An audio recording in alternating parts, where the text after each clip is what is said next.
I like that you're rocking the point swag. Of course, I have to. All right, let's see if this worked.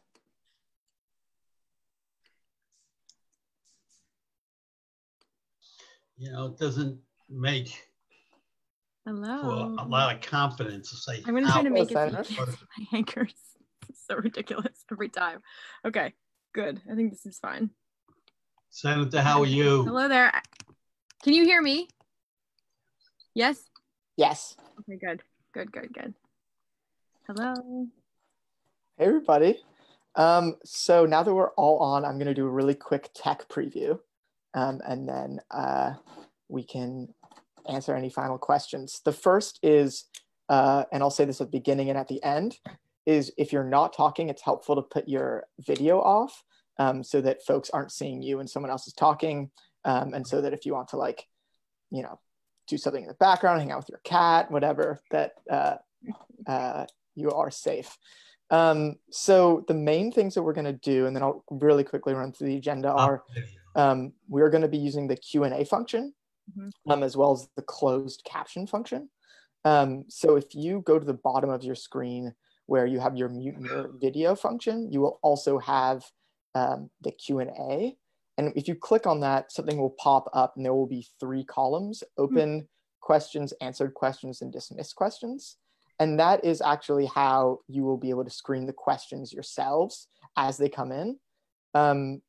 So does everybody see that pop up? Yes. Great. Do you see it, Assemblyman? Oh, I have it. Yep. No problem. Great. And so I will also be monitoring the questions. And if there are questions that are like off the wall or inappropriate, I'll just put them in dismissed. And whenever you answer a question that's, we're not anticipating that, but whenever you answer a question live, I'll click answered live, and then I will also put that into the answered function.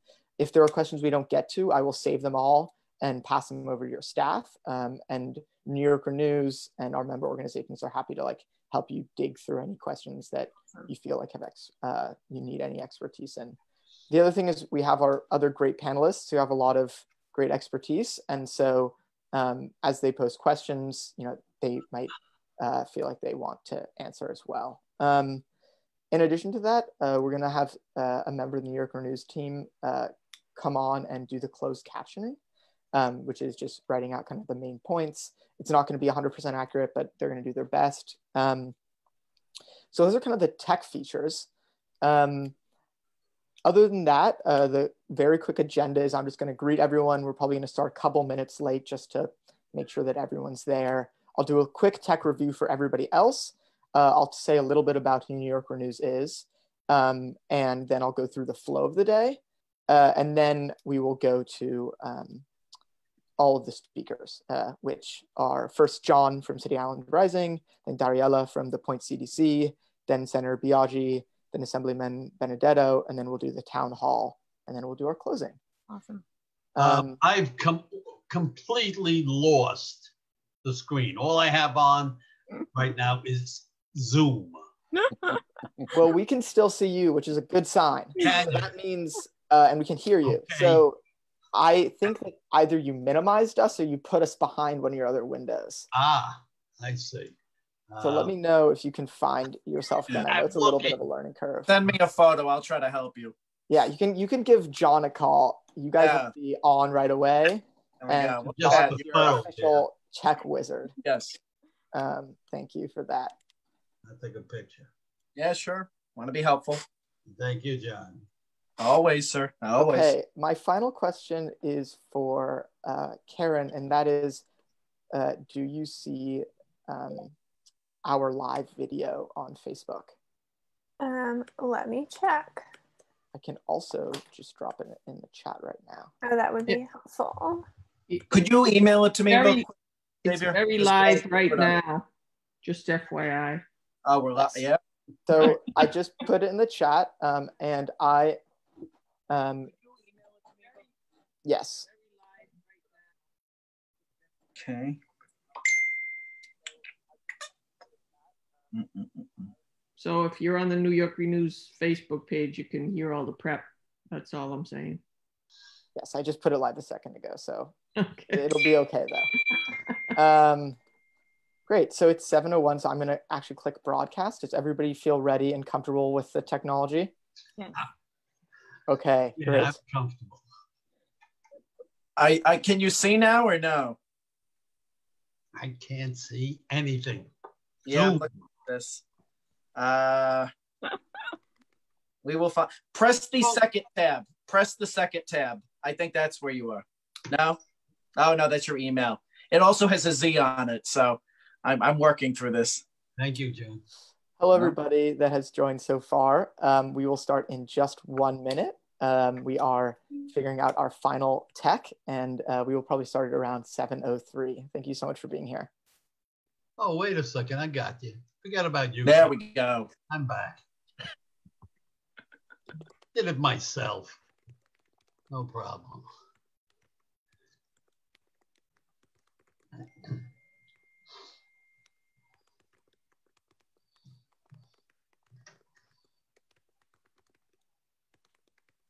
Hello to everybody that has just joined. We will be starting in just a minute. We're just going to wait until we have everybody. Thank you so much for being here.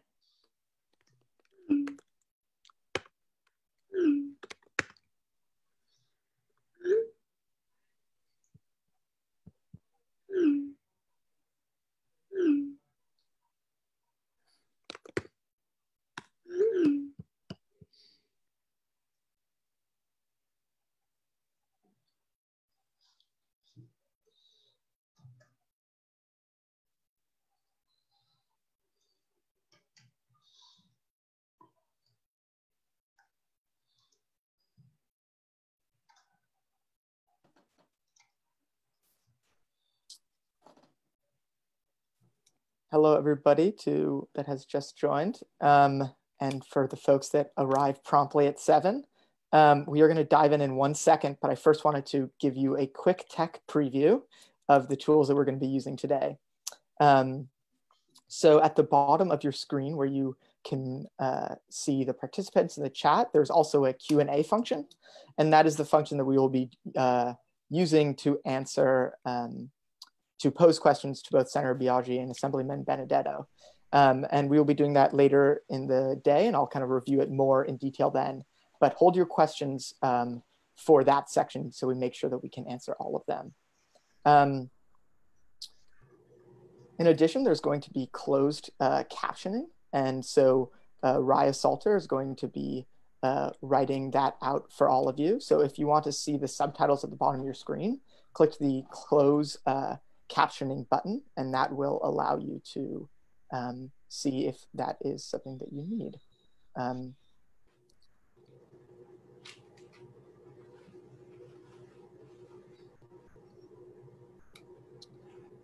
Great, so Raya, you should now have the capacity to do that.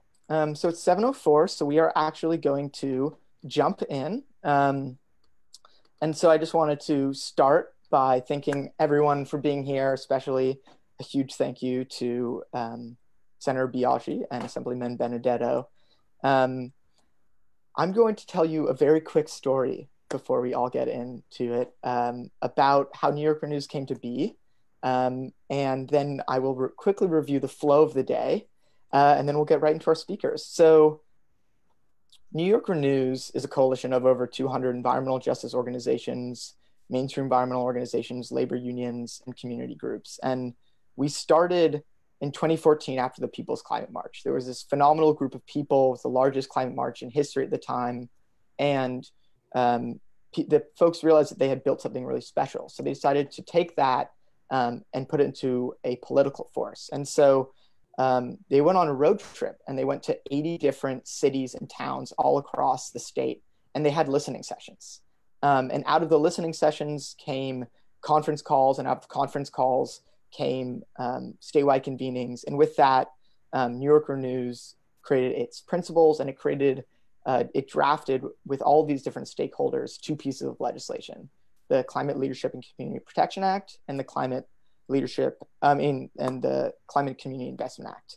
And New Yorker News fought for years to pass them, but it wasn't until we had a new wave of champions, including the senator here and the Senate flipped, that we were really able to take this vision and make history.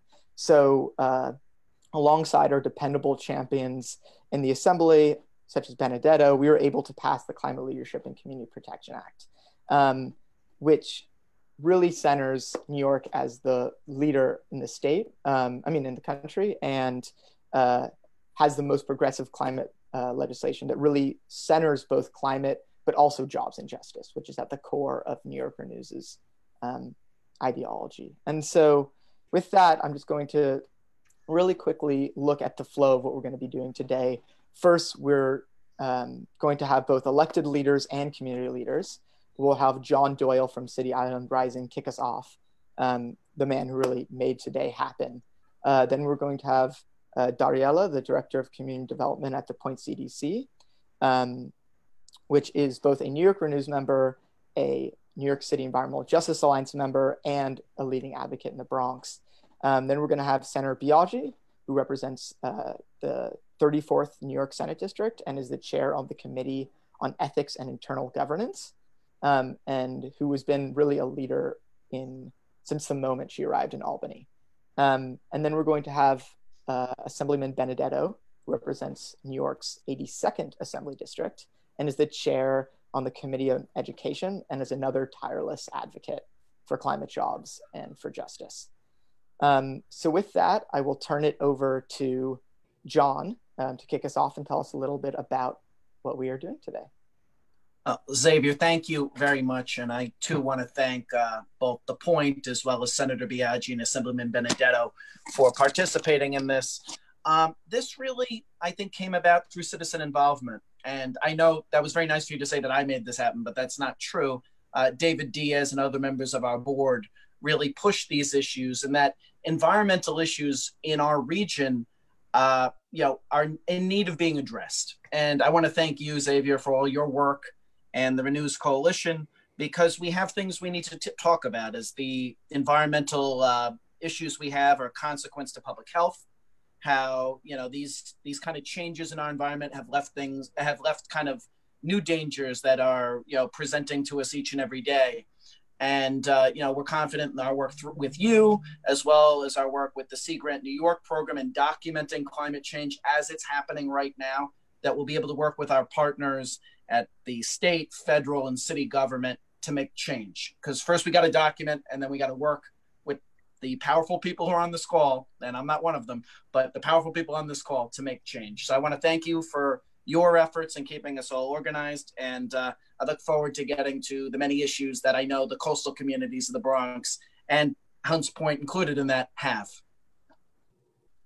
Thank you, John. We really appreciate it. And thank you, David, who's also on this call, and the number of other City Island Rising folks who made this a success. So next, I will toss it over to one of the Bronx biggest community advocates, Dariella, who is the Director of Community Development.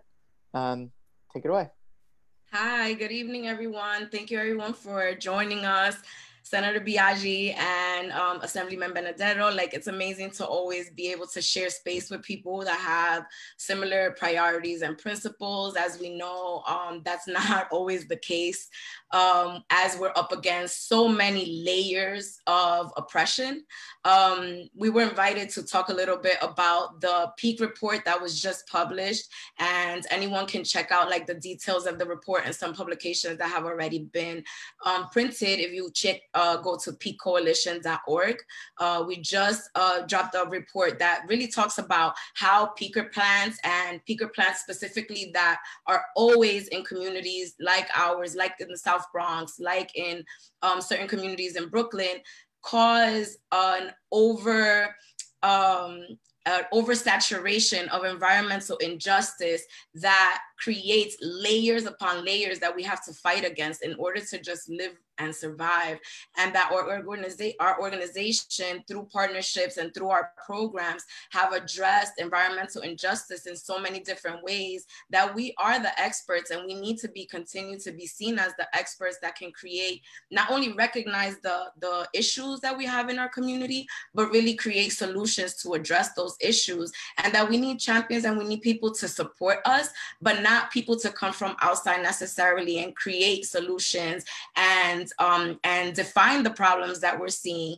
We're seeing that COVID right now, the situation that we're up against is showing us how many ways we are under attack and how many ways we have to fight back against infrastructure in our community that causes air quality issues, that cause issues that have an oversaturation of environmental injustice. When we see our governor speak about our communities having higher asthma rates, having higher diabetes rates, having all these issues that cause us not to be able to fight against the pandemic like other communities can, we have to question, like, what about the Sheridan Expressway, where years and years and years of community organizing led to a plan that was ignored in the end, that we know is directly connected to air quality issues in our community. We have to ask ourselves about how to best utilize land in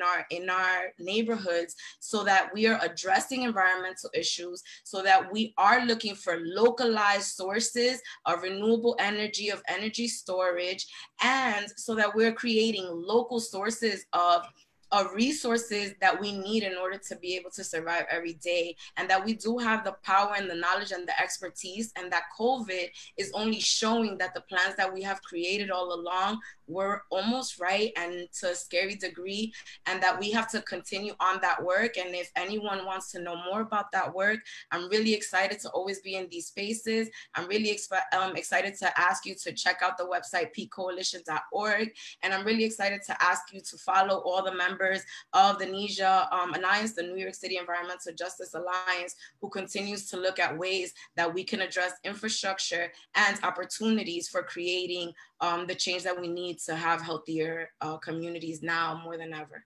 Thank you for having me tonight. Thank you so much. And while you're speaking, I dropped the link to the Peak Coalition website in the chat, and I really encourage all of you to check it out. They're doing truly phenomenal work, work that is more important now than ever with the COVID crisis exacerbating these effects. And so now I want to toss it over to the senator herself to open us up. Great. Hi, everyone. Good evening. It is a pleasure to be here with everyone. I want to begin, as I always do, with gratitude. So thank you to City Island Rising, New York Renews, the Point CDC for organizing this event, and to Assemblymember Benedetto. We oftentimes come together in actually really important issues. The last time we came together was for wellness in schools, and that's also very important. And then now, you flash forward only 3 months later, and now we're talking about environmental justice and how it impacts the Bronx. And it is actually exciting to be able to do this with you. So I'm grateful to be here with everyone today. I also want to take a moment just to acknowledge what we've heard already, which is the incredible coalition building that is happening and how crucial it is for success of the environmental movement. Because the reality is that this is a struggle that affects every single person, no matter where you live, no matter what zip code, although we do know that some zip codes are affected, unfortunately, worse than others. And it's critical that our most vulnerable communities build broad power, significant power, lasting power, to ensure that not one person gets left behind. We've heard this now already. Dariella just said it so eloquently. The COVID-19 crisis has just brought enormous devastation to our state and to our communities. We have lost loved ones, we have lost neighbors, we have lost friends, people have lost their jobs, livelihoods. I mean, overnight, basically what it felt like at the beginning of this crisis, and what it still feels like, because it's still happening, was a just crumbling of all of the systems at the same time.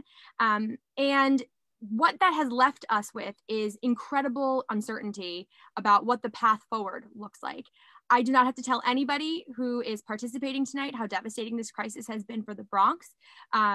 The Bronx has had the highest infection rate and death rate per capita of any borough, stemming from the continued disinvestment in our communities. That's number one. Number two, at the beginning of this crisis, myself and so many members of the Bronx delegation said, the Bronx has the worst health outcomes. We know that the Bronx is not ready for a pandemic because without a pandemic, there are Bronxites who are not healthy, who have lack of access to a healthcare system or to regular healthcare, who have comorbidities, all of those underlying conditions like hypertension and asthma, diabetes. I mean, these are the problems that Bronxites have suffered from. And they're also the very conditions that allow for so many individuals in the Bronx to be the most vulnerable and to contract COVID-19 and to die. And so it has been devastating to witness it in real time. And it also has been something that I think presents us with a lot of opportunity, even though right now it might not seem like we can even say that, but it's true. We, again, have had the worst health outcomes, 62 out of 62 when it comes to health outcomes, meaning the Bronx has had the worst health outcomes of all 62 counties in New York State. That, to me, signals a lot of problems. But the first problem that I always think about and the comment that I always go to is this. And this is something I hope that we can all just think about and ponder on and really hold accountable individuals in positions of power like myself to make sure that we are actually providing protection. In the most wealthy city in the United States, New York City, in the most wealthy country in the world, the United States of America, there should not be one person, not one person, no matter what your background is, your socioeconomic status, the color of your skin, the religion that you follow, your citizenship status, that does not have access to healthcare, period. And what we have seen is that depending upon where you live, the neighborhood that you live in the borough of the Bronx will determine whether or not you're healthy. I represent a very diverse district from Westchester County to the Northwest Bronx and Riverdale, all the way down. It's gerrymandered, and hopefully that will be changed in a few years once we redraw the lines to be more fair. But right now, it's a district that allows me to have a viewpoint into really two worlds when it comes to the COVID-19 crisis. All of the factors that I just mentioned before, right? The disinvestment in communities, the comorbidities, the fact that there isn't fresh fruit and vegetables or produce that people can actually even purchase if they wanted to. The fact that, going all the way back to Robert Moses, a lot of the communities in the South Bronx and the East Bronx have been really just drawn up to put apartment buildings right on the side of a highway, to put schools right next to a highway, only, of course, to make the communities surrounding those highways and those roadways more sick. And the fact of the matter is that the Bronx is always going to have a high risk for this virus. And the fact that we've seen it now means that we are more responsible and required more than ever to take an action. So as we continue to move forward in COVID-19, because we are not out of this crisis yet, and I want to be really clear about that, we are not out of this crisis yet. We are still going through it. We have to be forward thinking. We have to double down on our commitment to transform, not change. Change is just making something different within the same system. I'm talking about creating a new system because the old ones don't work. Because if they worked, we would not see as many casualties. So transforming our systems of inequality that has left the Bronx behind in almost every single category, especially environmental justice, but you could just name about every other category and you'll find the Bronx at the bottom of the list. We have an opportunity and an absolute moral imperative to use this moment as a portal of transformation. I've said this almost every single time I've spoken during this COVID-19 crisis, to make sure that our communities that are most impacted are given the opportunity to not only be part of creating a new system, but are given the ability to fight back against all of the systems and inequalities that have kept them where they are. City Island and communities in the East Bronx experience Similarly to the environmental justice aspect of this, routine flooding, they are close to the coast, they are on the water. Superstorm Sandy ravaged a huge portion of our East Bronx community. We have to be proactive in protecting those communities. And I want to end on this note because I think it's really important to end here, the South Bronx. The South Bronx and other communities in the South Bronx area and neighborhoods have had high levels of pollution almost every single day for decades. And so when we look at this climate crisis as a whole, we have to look at it very broadly, but also we need every single person impacted to be part of the solution. Otherwise, we're just doing exactly what we did before, which is we are asking people who are not part of these communities, who are not part of the building of a system that can actually work for them. We're not bringing them to the table, and that could be devastating. So I'm excited to be part of this panel with everybody to talk about these issues that we face every single day and to really have a meaningful discussion about how we can look forward, but also how we can make sure that a lot of the laws and bills that we passed already are fully funded and have the right amount of attention that is kept on them and the pressure that's kept on them that they deserve. So thank you so much for having me, and I look forward to the rest of this conversation together. Thank you so much for those truly inspiring words. Every single time I hear you speak, I feel riled up. So I appreciate it. And with that, I will turn it over to Assemblyman Benedetto, another Bronx champion. Take it away. Thank you. Thank you for having me. Thank you to Senator Biaggi for being here and saying, and I completely agree with everything she has said. She's just fabulous. Right on the mark. You know, I've lived in this area all my life. And in one sense, I was weaned on environmental problems. And that's why maybe it's such a presence in my mind today.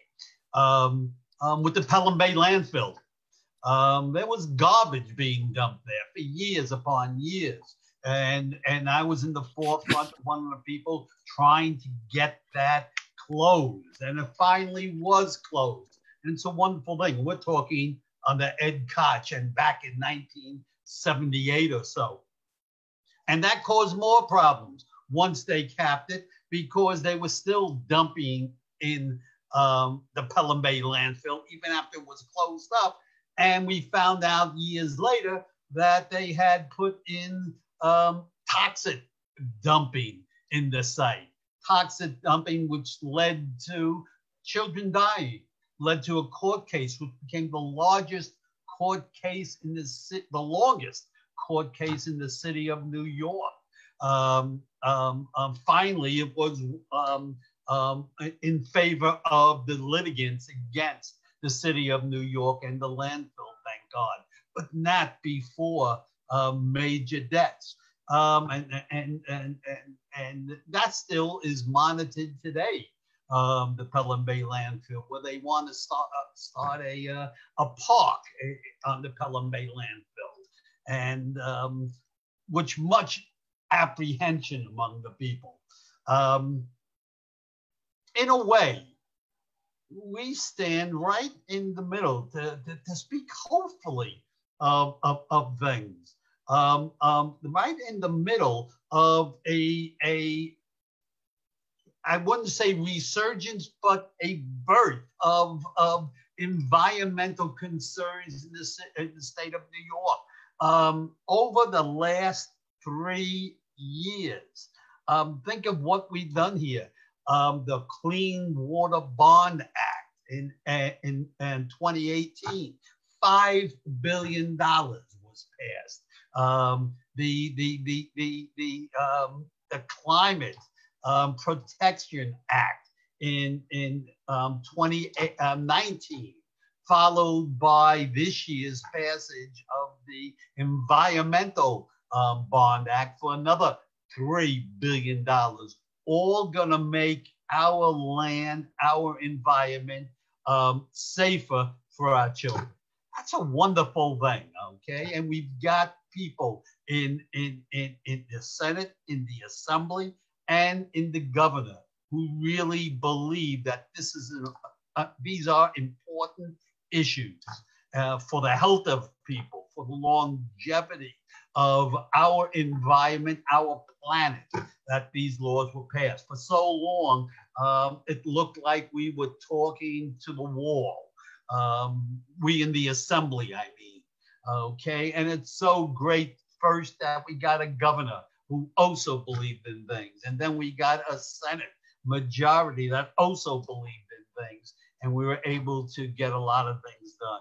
That bodes well for our planet, for the state of New York, and most importantly, for the people who live on it. So I look to the future with high hope. We've got issues. It's just not the northern country where there are forests and the Finger Lakes where those wonderful lakes reside, and the Great Lakes up north. We have problems right here in our district, being a water district, in Edgewater Park, in Hammond Cove on City Island. And of course, that affects the neighboring communities. And hopefully we're gonna divert a lot of this money and a lot of this action to those communities. So this is a good night to get your input in so many different things that we'll be able to go once this virus concern is behind us and we get up to the next challenges that come before us that maybe are not as serious, and we're able to at the same time look into the environment, and which is something which is current and will always be with us, and we must take care of it. It's interesting, just to stop, it's just interesting if you saw City 60 Minutes last night, and they were talking to this wonderful lady who lives in India, and they were showing what some of the cities in India look like before, with the smog and the haze in the community because of the pollution, and what it's looked like now after just 2 months of people being isolated and cars running around, and how it looked in the city. And wow, it's maybe not too late to change for good the environment. And I look forward to that. So I'll move on and let other people talk and ask questions. Thanks a lot. Thank you, Assemblyman. I like starting it off with a message of hope. That always resonates. So now, for all the folks who are watching, it is your time to shine. So I'm going to quickly show you how the Q&A function works. So if you go to the bottom of your screen, you should see a button that next to the closed caption that says Q&A. And if you click on it, you'll actually be able to submit questions to that, and then the panelists will be able to answer them live or actually type answers back to you right now. So if you have a question that you would like to pose to a specific person, please write that in. So for example, Senator Biaggi, I live in blank and blank, and this is my concern. Or if you just want to pose it in general, you should feel free to do so as well. Furthermore, if there are any questions that we are not able to answer tonight, New Yorker News and City Island Rising are going to be working with the staff of the legislators to make sure that we're collecting those questions and we're looking into them. So your questions will definitely be answered. And with that, I see we have a couple questions trickling in, and so we can kick it off. If either of the legislators would like to select a question to answer live, then I can click answer live and you should feel free to take it away. Oh.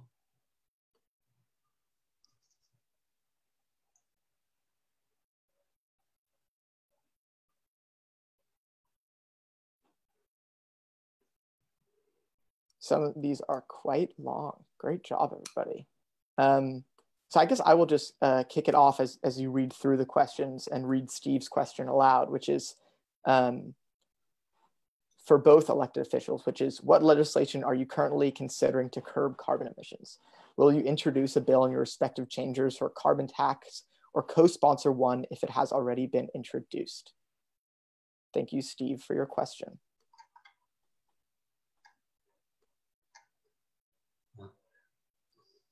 I'm happy to start there. So there is a bill actually, and thank you for the question. So, all right, so let's just like take it from the top here, right? So what we know to be true from research from scientists, because we believe the science around these things, is that carbon emissions are have a direct impact on the environment, on the air that we breathe, on the deterioration of our atmosphere, and so on and so forth. So there are many ways in which we can deal with carbon emissions. One, of course, is making sure that there is a tax on carbon. There is actually a bill that has been introduced by Senator Parker, and it is called the carbon, it's the CCIA, the carbon, hold on a second, the climate, I'm gonna remember it, just give me a second, the Climate and Community Investment Act. And so basically what that bill is a bill to make sure that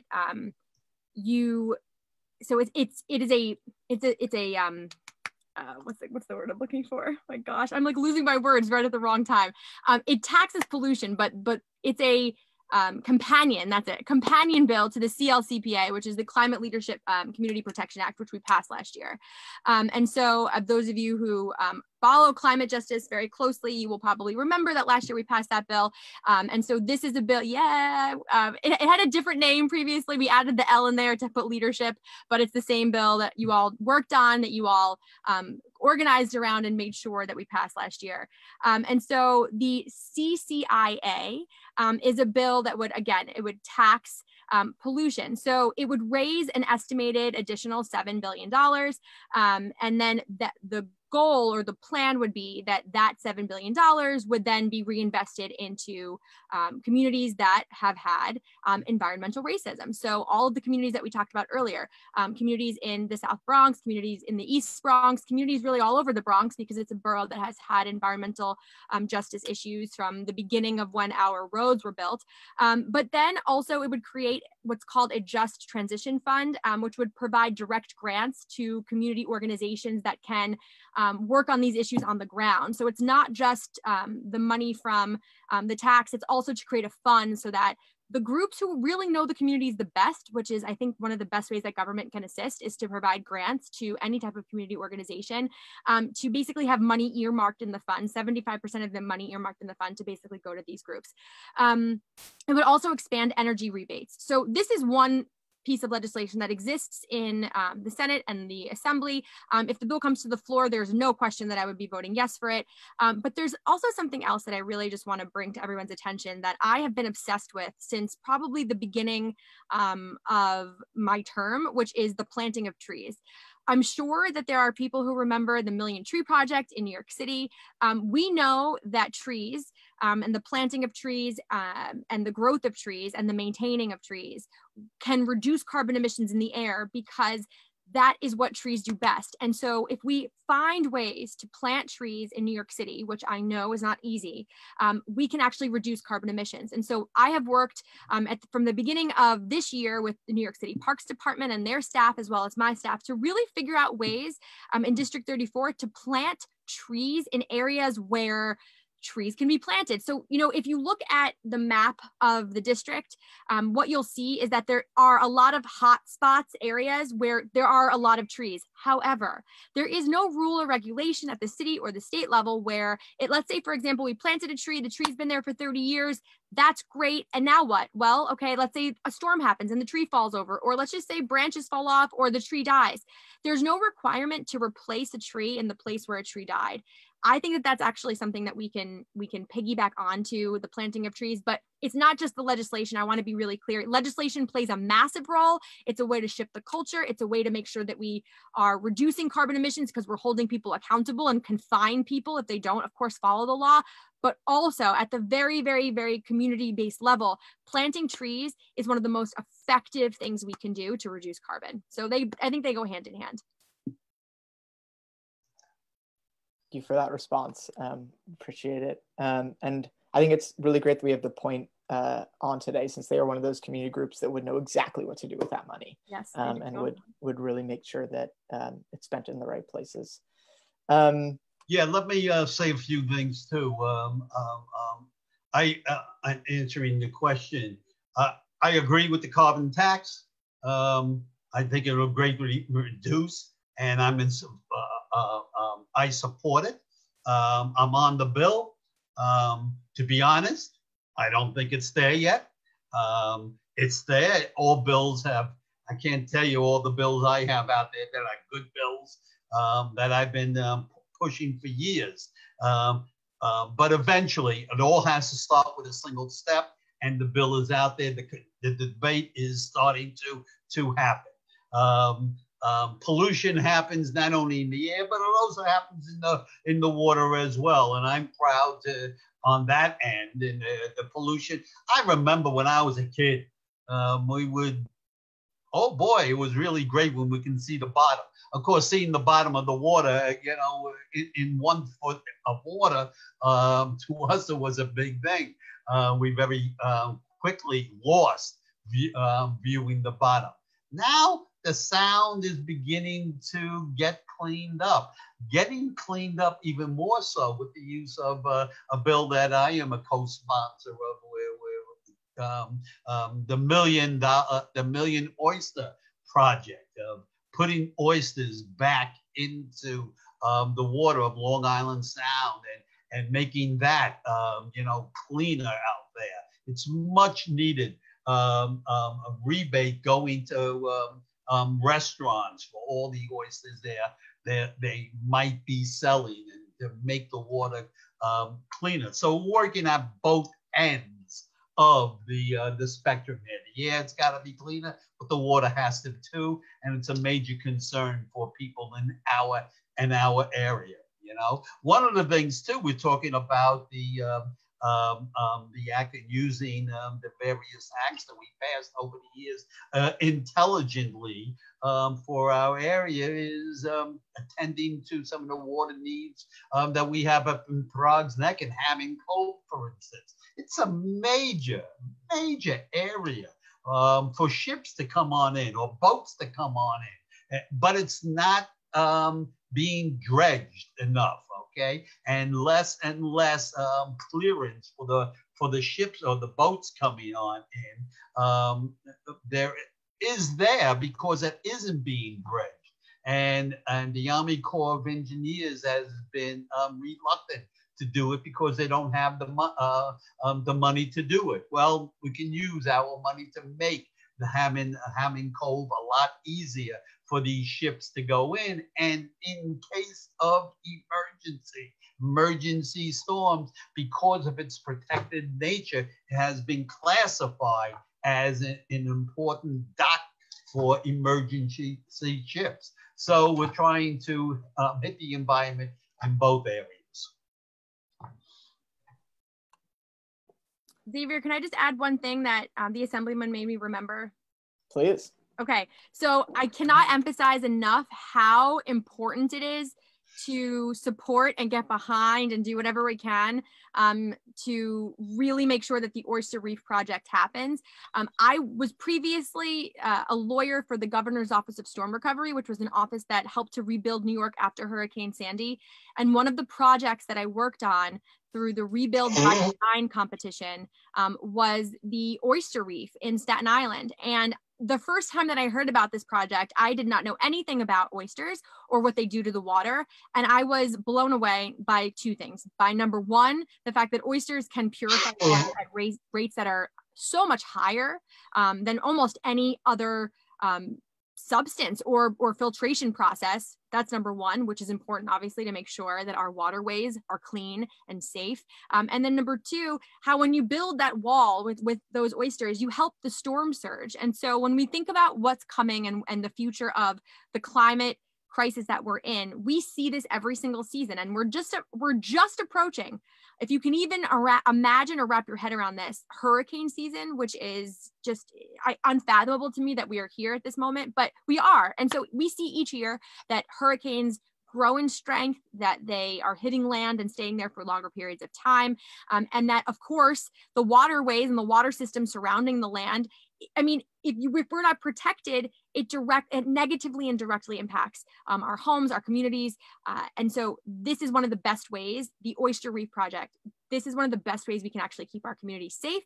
We can purify our water, and we can make sure that we are doing everything we can in our power to get our state, but also our city in a place where we can be proud, and we have work to do. But this is really, again, one of the best ways we can do this. I cannot overemphasize enough how important this is. Okay, thank you, Xavier.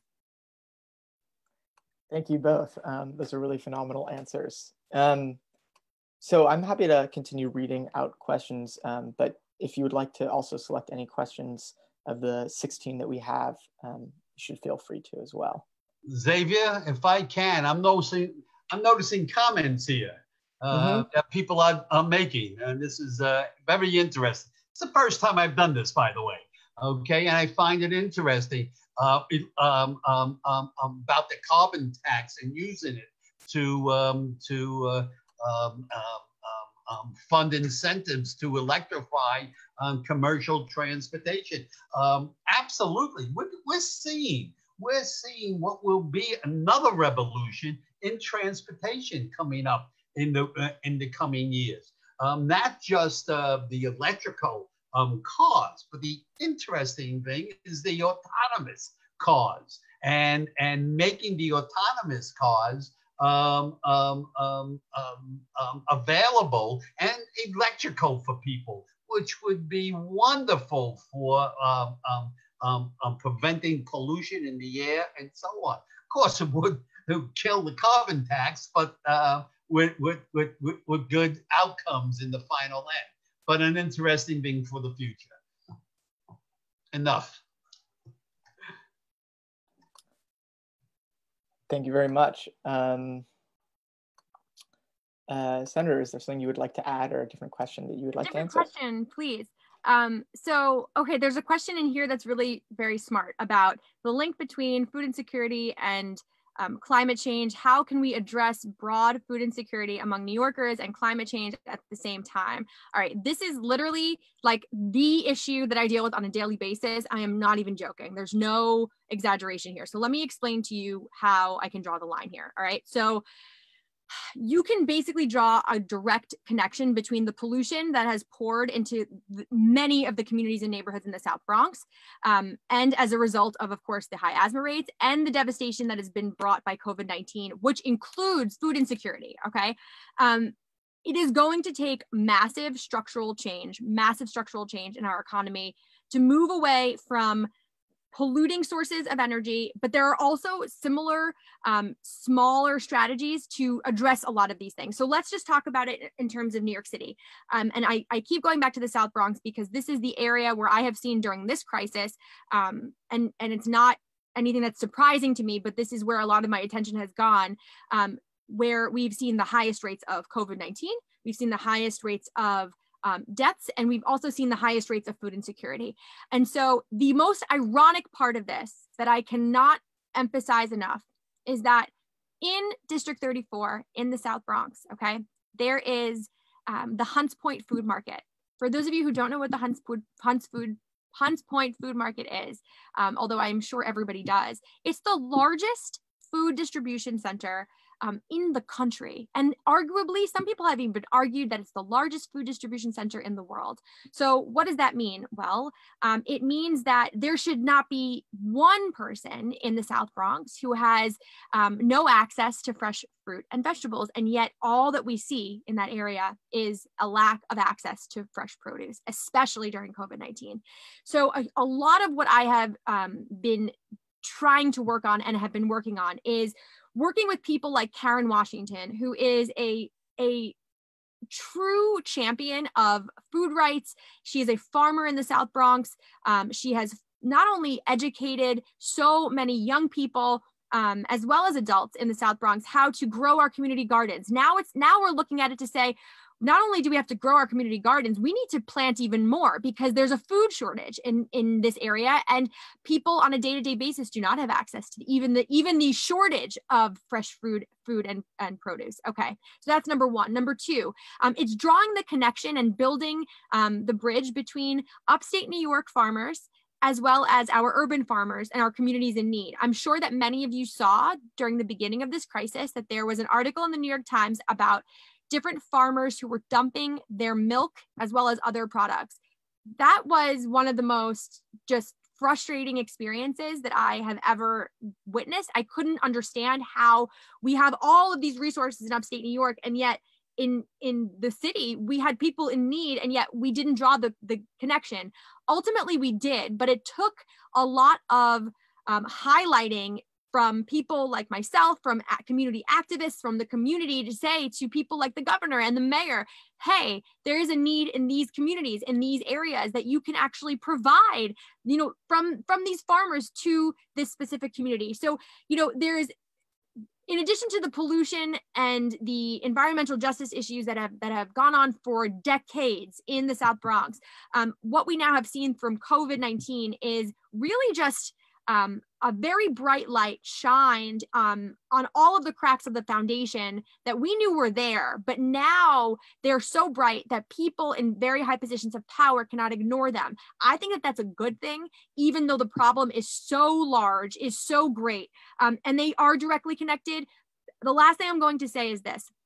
Part of what is very frustrating about the Hunts Point Food Market, even though we are working together to make sure that they are really making an impact, a positive impact, working with the community in the South Bronx, is this.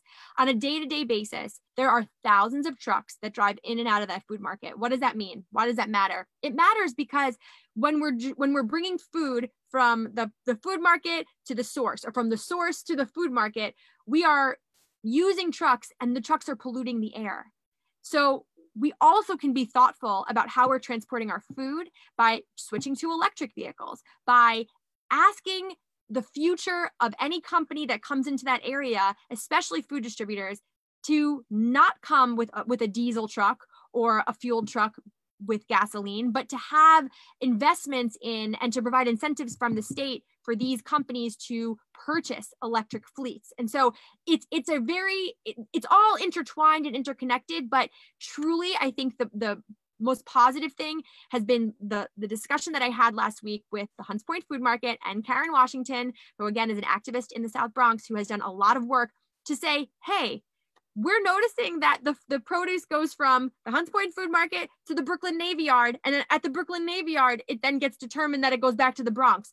That might be a waste of, you know, transport, and we could probably just determine on the actual facility that it could go right to where it needs to go, to the food pantry in the Bronx. There's a lot of inefficiencies. There's a lot of ways to deal with this, big, small, legislatively. And so I'm working at every single level to try to make this happen. But truly, I think the most important thing that we can do is look to see where the problems are, educate as much as possible. That also relates to something I started with, which was the wellness in schools bill that I talked about, that I have with Assemblymember Benedetto. If we're teaching children in schools, what is wellness? What does it mean to eat healthy, right? We have to educate every person, no matter where they go to school or what zip code they grow up in, what it is and what it means to be healthy. And so there are so many components to this, but just know we're working on it. And by the way, having support from you, from the community that organizes around these things, make these issues move faster, because every bill and every issue is a campaign in and of itself. So the more support that we have, the more awareness, the better we'll be at being effective. I just wanted to add, and I'm glad you mentioned it, Senator, about our wellness bill. I mean, it means so much to our children to eat properly, and eating properly, you're ready for school. Eating properly, you're also, your mind, your brain is better. So I wanted to make sure you included that in your answer, and you did. Good for you. Thank you both. And I just want to quickly pass it over to Dariella from The Point, since they do a lot of phenomenal work on this exact issue. Thank you. I really appreciate it. I saw that question and I was like, I could do a whole town hall just answering this one question, right? Because let's be real honest about one thing. Like like Senator Biaggi said, in the richest city, in the richest country, the reason why there's food insecurity is because under a capitalist system, food is going to be a commodity, not a human right. And as long as someone can profit from waste of food, that's going to always be an issue. So that's one thing that we need to always keep in the back of our mind about the reality of food in this country, and especially in our community. The second thing is, I would love it if everyone who's watching could check out, a New Yorker did a recent story where they interviewed some folks from the Hunts Point Food Distribution Center. Shout out to Rick Galan, who was interviewed and did an amazing story. And one of the things that was incredible that was shared about what's happening right now is a lot of those trucks that are coming in and out of our neighborhood right now are not only still polluting in the same amount and, you know, doing the same kind of damage, but they're also transporting much less. And they're leaving oftentimes empty right now, or almost empty. And usually they used to carry back merchandise. And so when we look at our transportation system, again, this is an issue of infrastructure. This is an issue of highway structures, of us being in what's nicknamed the, you know, toxic triangle, asthma alley.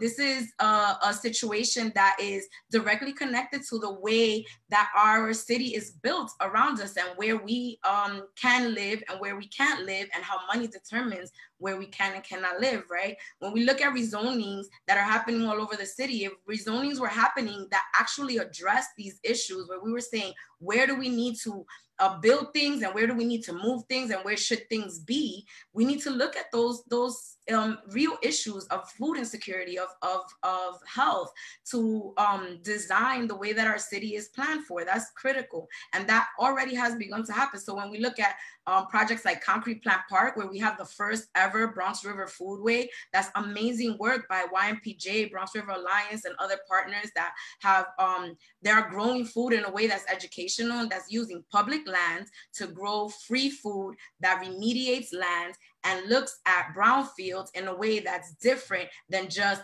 putting a gas station or a parking lot. And that's something that we need as a city.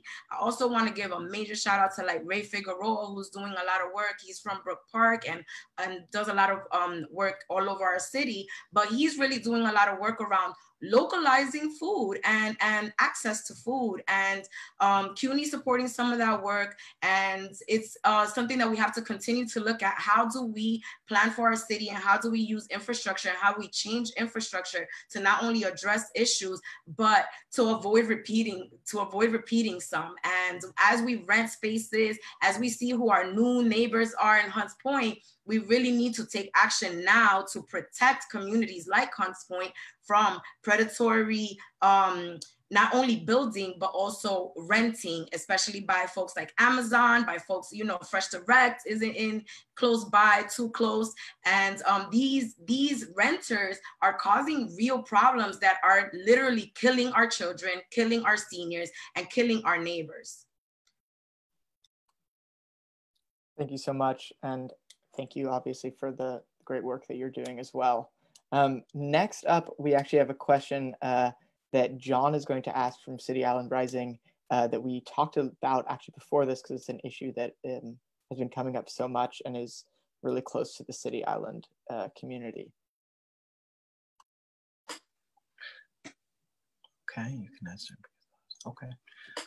I'm ready when you are. Please go for it. Sure. Thank you, everybody on the call. You know, a lot of our questions right now are related to the budget that recently passed. And it's our understanding that in the Community and Climate Leadership Protection Act, that no monies were given towards resiliency. As you guys, as both the elected officials may know, at a recent paper published by the National Academy of Science, there was a sobering assessment that projections of a Hurricane Sandy style storm hitting New York City has increased from a once in a 500-year event to a once in a 25-year event. So that means many of us will be living through multiple Hurricane Sandys. We were fortunate that even though City Island did sustain some damage, we were fortunate in the sense that the tide shifted and we didn't get mass devastation. But what we really need right now is an investment in resiliency dollars towards vulnerable areas on City Island. I'm talking about the north end of City Island, near Bridge Street, near Miniford Street, near King Avenue, Miniford Avenue rather. What can we do in the future going forward to make sure that these budgetary items are being addressed? And obviously this flows into water quality. We need to, you know, and I know the senator has led on this, but we have to start focusing on water quality and making sure that water quality is something that's being addressed. And the lawsuit, which is causing leakage coming from Mount Vernon and the Hutchinson River into the Bronx. I mean, as many of you know, and I'm just going to share this here, I think this is coming through here, our water quality is really not doing too well right now. I hope everybody's seeing this. In New York City, the Save the Sound campaign has given us an F. So these are things we really have to address. It's going to come with dollars and cents and a budgetary priority, which we, you know, unfortunately, I know despite your efforts, was not in the most recent budget that passed under crisis, but we have issues, as I said earlier, resiliency, water quality, the MTA bus redesigns on hold. That was a 24/7 investment in bus service to City Island. You can't ask people to give up their cars when they're not having another alternative provided to them. So my question is really, where do we go from here on these priorities? Thank you. I'm happy to start with the last question and kind of lead it off into the first question, which was the investment in the resiliency. But I think it's important. Let's begin with the water quality issue, because this is something that has been worked on for decades. It probably precedes me in many different ways. So number one, this year, as you know, John, of course, we had a meeting in my Senate office with the mayor of Mount Vernon, the new mayor of Mount Vernon, Sean Patterson Howard, and many different members of Save the Sound, the Hutchinson River Restoration Project, City Island Oyster Reef Project, and City Island Rising, to discuss what is Mount Vernon going to do to restore the city's century-old sewer system and stormwater infrastructure. So this year, as a way to really make good on their commitment, because we left the meeting, of course, with the mayor of Mount Vernon saying that she was not only aware of the issue, but that she wanted to commit to making sure that this issue was prioritized. And so what has that meant so far? Well, the first and probably most important way is in this year's budget that Mount Vernon passed, they committed $500,000, which, yes, it is not, you know, $1 billion, but it is a beginning point that is important to begin towards this project. That is important because previously there had not been money that had been allocated to it. That's number one. Number two, she had also committed to and is in the process of doing an audit, a financial audit of Mount Vernon. What does that have to do with water resiliency and the sewer system? Well, it has everything to do with it, because Mount Vernon has no bond rating in the state of New York, because for too long, the city of Mount Vernon in Westchester County has not only not paid bills and not had a budget on time, not have balanced budget, but it's had leaders that have not really taken seriously the fiscal implication of the city and have not really put the fiscal health of Mount Vernon first. So in doing this audit with the state comptroller's office, the effort is to not only get a bond rating, but to be in good financial health. Why? Because then the city of Mount Vernon can borrow money. Currently, because there's no bond rating, the city of Mount Vernon cannot borrow money. So these are all steps towards not only helping with the sewer system and making sure that the water is clean, but also making sure that they're in a place to follow through on that piece of their promise. So that's really important to know. Also, in this year's budget, so we actually did allocate funds towards the Restore Mother Nature Bond Act. It was $3 billion towards the Bond Act for environmental projects.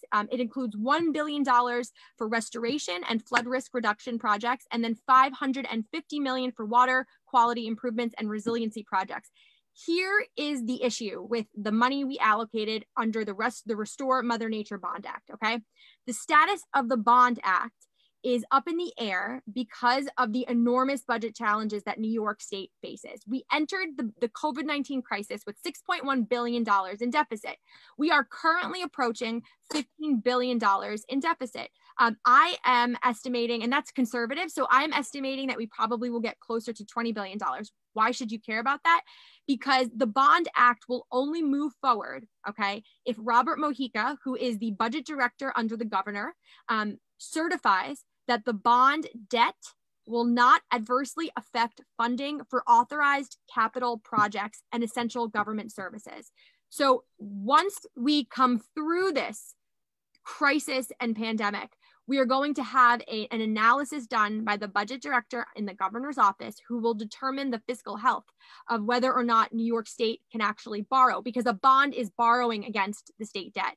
And so again, we allocated the funds, but it's going to be determined whether or not they will be moved upon and whether this will move forward once the budget state director under the governor is actually able to do an assessment. So that probably, if I'm estimating correctly, will happen in November. But again, there's money there as well. John, yeah, just to expand on that, or to give you the bad news. What can you do? Well, you've done a lot already. Senator Biaggi, myself, other people are aware of the importance of resiliency. The storms are going to be coming, and we got to be ready for it. That's the most important thing, that people are aware, and we have to do something about it. What can we do as far as money goes? It's all up in the air with the coronavirus out there, and the uncertainty that causes. The senator has said $20 billion. I would not argue against that. That could be just what we're talking about. And with that in mind, everything is put in there, and resiliency of has to be done, no doubt about it. But so does funding for schools and funding for all of the things that we're interested here in the state of New York in doing. And preserving our environment is one of them. How we're going to do it, I don't know. I really don't know. So much is uncertain. Okay. Right now, the awareness of the elected officials, the importance of these things is probably the most important thing that is out there.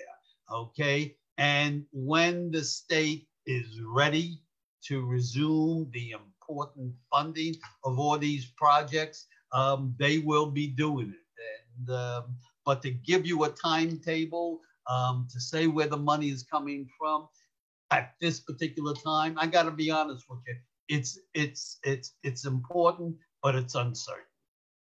I just want to also just add one thing, because I didn't touch on the Bronx bus redesign. So I take that very seriously. I testified in the last hearing that the Bronx bus redesign team, as well as the members of the MTA, came to the Bronx, although not the members of the board, which I felt to be insulting to the borough of the Bronx, but that's not the topic of today.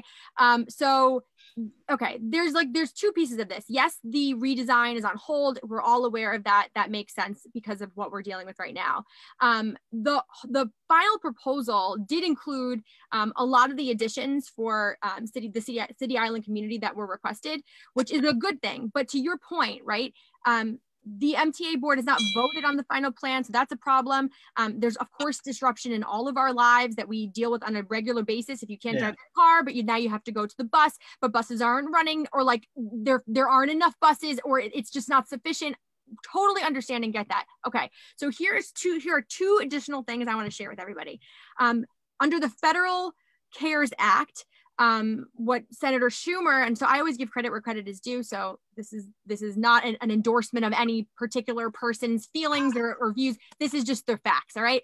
Under Senator Schumer's under the CARE Act, he was able to get $25 billion for the MTA.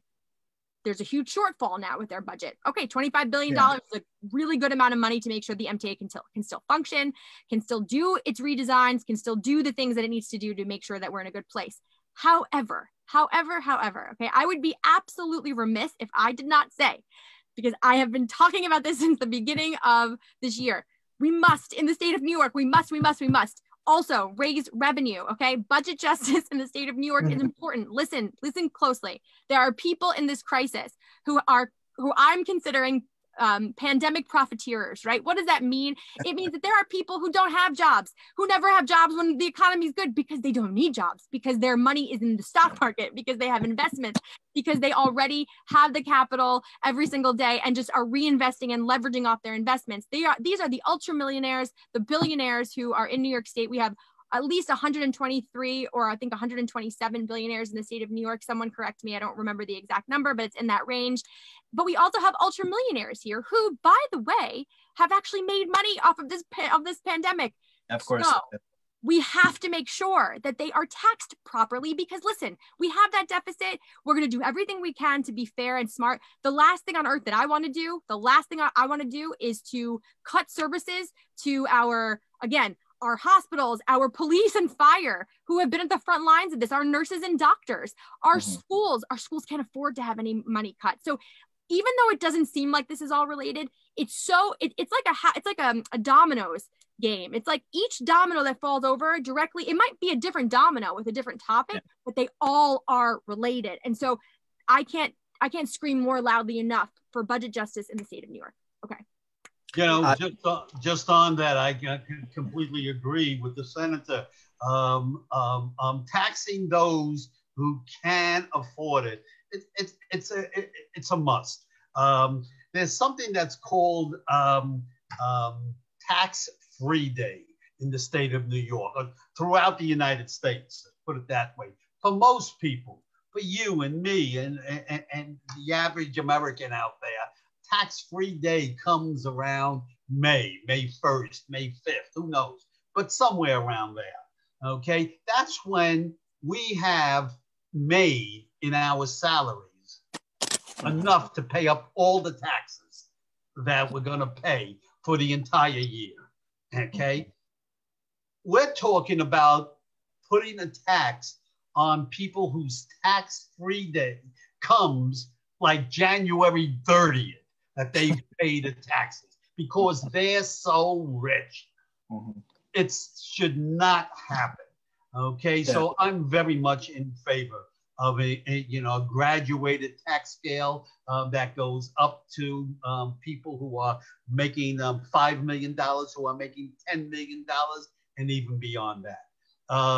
John, you've known as well what I've done as far as the MTA redesign team goes and getting the 24-hour service to City Island. So we're glad about that. That's going to come, God knows when, but it's going to come. But let's again go on one of the encouraging things that are happening. One of the things I was worrying about for quite a bit, but just last week it was put to rest, at least hopefully, by the economic development team and the New York City ferry service. At the ferry coming to Ferry Point, okay, will be on order.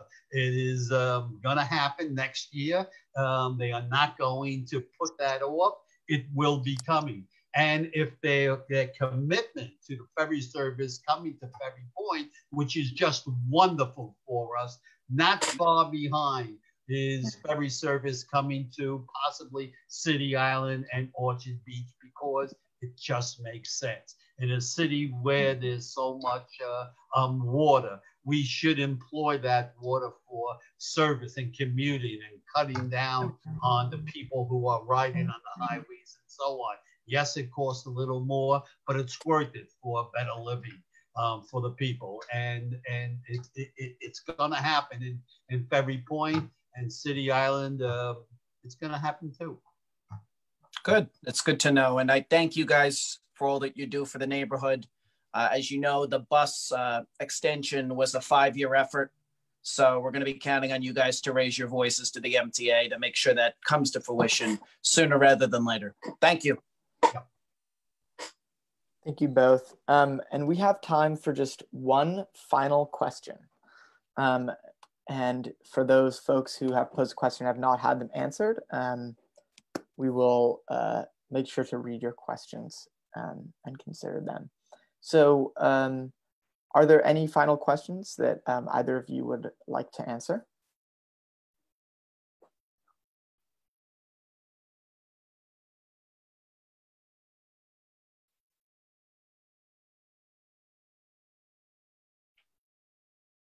Well, then let's close with this question from Rachel, which is, how can we prioritize green jobs as we rebuild the workforce in the Bronx in the wake of COVID-19?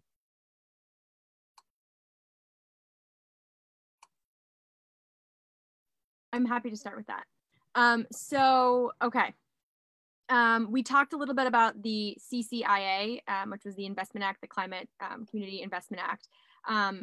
a huge portion of that bill and why it's so important, right? Which is, just as a reminder, a bill that would basically tax pollution or tax carbon emissions, is because it would create green jobs. The the CLCPA, the reason I get tongue twisted is because it used to be the CCPA and then it changed, and all these acronyms actually very, very much get confusing over time. So please just stick with me for a second. The one of the main goals of that bill as well was to make sure that we also invest in green jobs, and we do that through investing in green energy sources. And so as we look forward through this crisis, again, I see this as a massive opportunity to not only look at the way that each system works, whether it's healthcare, whether it's education, whether it's the way that we transform the food system, but especially when it comes to our energy sources. We've already put the infrastructure in place, and we have, like, we actually cannot afford to let another year or two go by where we have these provisions that are pending, but do not actually move forward on them. And I'm not just talking about the funding that I mentioned earlier, or the investment in the Mother Nature Bond Act. That's not the only piece of this. We want to make sure that we are actually investing in green jobs and looking at the ways in which we can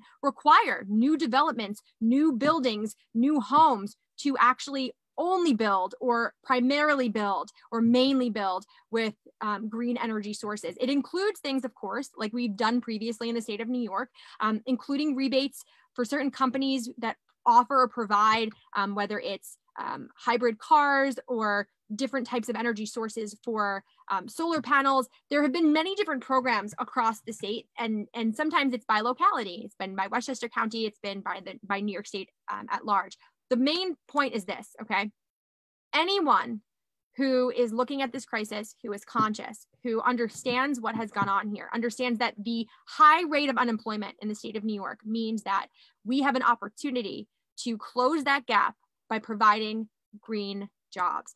And so it is the moment now to be bold. And even though I don't actually think it's very bold just to create green jobs, I think it's just the way that we go in the right direction for the future. For some, it will feel bold. And so we have to make sure that we are keeping the pressure on in a way that is positive, because at the end of the day, green jobs and investment in these green energy sources will actually help us come through this crisis in a way that transforms our communities and makes them healthier. And so I know that, and I know that you know that, but the point I'm just trying to make is that the infrastructure is there. And now we've got to make sure that we are held accountable to follow through on it. Because here's the thing, we could pass laws and bills all day long until the cows come home, but unless we actually are putting the money behind it, putting the political will behind it, a lot of things just wait. And we can't afford to have that be the case in this specific instance. Well said, Senator. I totally agree. I firmly believe that it's up to government to lead the way. It's important that we look ahead, see what is coming, and react to that. Back in the 90s,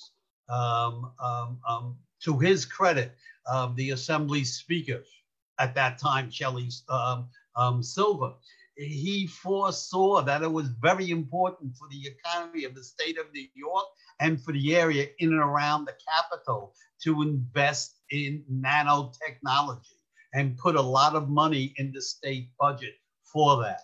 Today, it's one of the nanotechnology hubs of the United States, and the Albany region is still today a booming region. He capitalized on looking forward and realizing what was in the future. What is in the future now is green technology. It's not going to happen tomorrow, but it is going to happen sooner or later. It's up to the government to invest in wind technology, okay, to alternate renewable sources of energy, and to invest in those jobs, solar panels, and so on, and make New York a leader in this area, okay? It's got to be something that's got to be well planned. It's got to be, if you're going to go, for instance, and get away from carbon fuel automobiles, and you're going to go to electric cars, or you're going to go to other areas, any areas you're thinking about, that has got to be planned, and it's got to have the incentives from the governor. It has to have the infrastructure for the governor. If, for instance, you're going to have cars, well, you're going to have to have stations where cars can be recharged, and not every 150 miles, but every couple of miles. You've got to have various recharging stations if you're going to do it. Well, let me tell you, it's very nice if you have a company who's able to do that, but most of the time you don't, and you're going to have to rely on government to see what's coming and to put that infrastructure in place. And that goes all the way through. So it's got to be somebody who has the vision to look ahead and then put their money where their mouth is to do. Okay. And does that maybe end us all? A really phenomenal answer. Thank you for that. So we're going to stop taking questions, but we wanted to give a little bit of time to the legislators to say any kind of final words before we wrap up. Senator Biaggi, do you want to kick us off? I would love to. So first, again, thank you for having us here. I think what's really made very clear by the fact that we're holding space for this is that no matter what's happening, right, we're obviously still in the middle of a global pandemic. New York City is devastated by it. The Bronx especially has been devastated by it. And yet we're still thinking about, right, we can do both things. We can deal with the crisis in front of us, and we can also make sure that we're still talking about progress. So I say that because I really want everyone who is watching and tuning in to know that it's really important to me and to many people that we continue our legislative work. It's really important that we do it, right? We have two jobs. We know that. We're on the ground. We're making sure that people are fed. We're making sure that people have access to the unemployment system, and making sure that everybody has their needs met. And there's never been anything like what I've seen in terms of need. And we are there to answer your questions. Every single evening, my team sends out a nightly email with all of the information of the day. If you don't receive it yet but want to, you can absolutely sign up. Marianne from my team or Karen from my team will put the link into the chat. You can also find it on my Senate website, but that's not the point. The point that I'm trying to make is that while we're still in the middle of a pandemic, we have to continue to be vigilant, to be persistent, and also to make sure that we are rethinking the way in which we want our world to look once this is over. Because even though it is hard to feel it right now, I really see this moment as an opportunity to transform the things that have been broken. We would not have as much devastation. We would not have as much loss of life. We would not have as much infection rate or truly impacted nursing homes or hospitals or any of the things that we've seen that have just crushed our systems if our systems worked. So that means that we get to be part of a reimagining and a redesigning of what the systems will look like. This is that portal of transformation. It's a 1 in 100 year, if not a 1 in 500 year opportunity to really change our world for the better. And when we come out of it and things kind of feel normal, or we feel like, all right, I get to walk down the street, I can go to the supermarket, I feel like things are getting back to normal.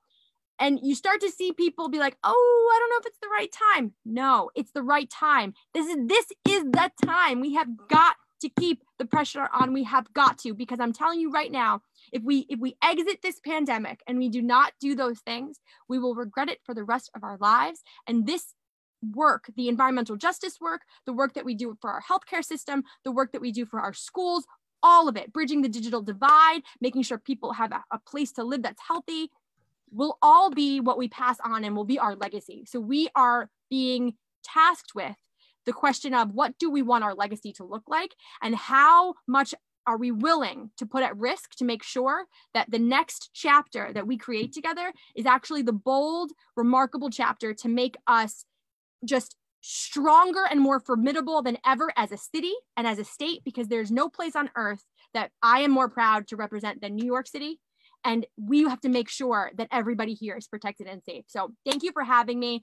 It's really exciting to be part of this amazing crew of people. You're all awesome. So many good questions. I was opening the Q&A and I was like, oh my gosh, I want to answer all these things. So we'll make sure that we get to you. But thank you for listening. Assemblymember Benedetto, I appreciate you, and thank you so much for having me. Be well, be well. And to everybody who participated in this is the first time that I have participated in an online type of town hall meeting. And it was really quite interesting and quite a wonderful experience. Okay.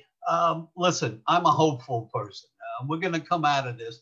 I don't know when, but we're definitely going to come out of this in a better people, and our life will be a lot different, probably.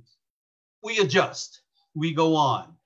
It's important when you have crises like this, okay, that eventually you learn from these crises, okay, and you make adjustments to your life and the lives of the people who are out there. We will make those adjustments, okay? It may take a little bit longer for some of them, but we will make adjustments, and we will have a better world in the long run. When this is all over, but it will be over, and keep that going. We put our problems and our things that we got to do into various different compartments, boxes, if you would, and you go into one box and you deal with the problems over there, and then you go to the next box and deal with those problems. And that's how we get through life. Yes, we're dealing with the big major box here, which is the crisis and the feeding of people and the protecting and keeping them healthy and keeping our hospitals going.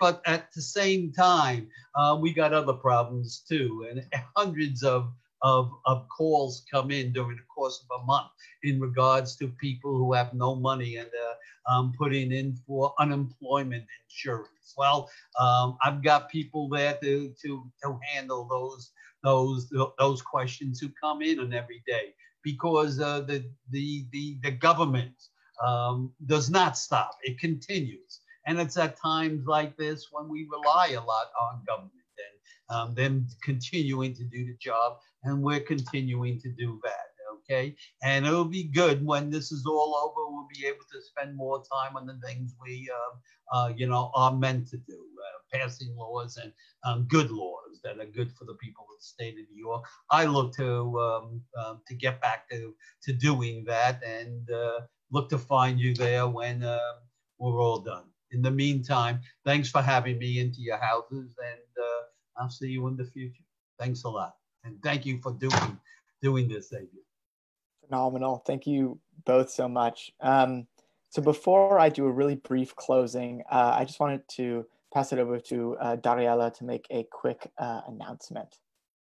Thank you so much, and thank you for having me again. I do agree with both the senator and the assemblyman that we have to learn, and we have to really allow this time to get us active. And this is a platform that's allowing us to engage in a way that we haven't been able to previously, right?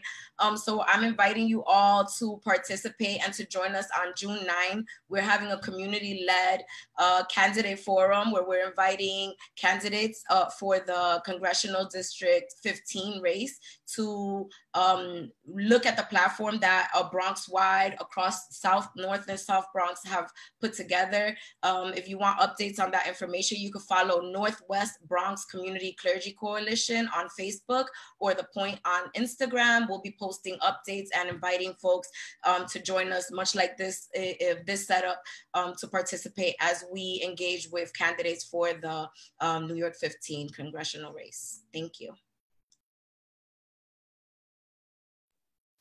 Thank you so much. And we'll just close it out by really giving a huge thank you first to City Island Rising for pulling this together, to The Point for all the invaluable work that you do, and for your valuable contributions tonight.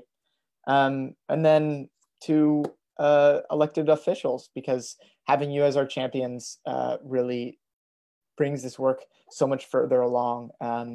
And your words tonight were both inspiring and on the point and factual, and that all that together is just such a powerful combination.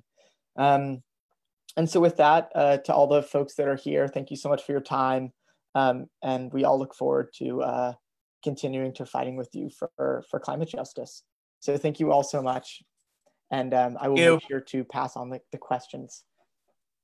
Thanks, Xavier. Thank you so much. Bye, everybody.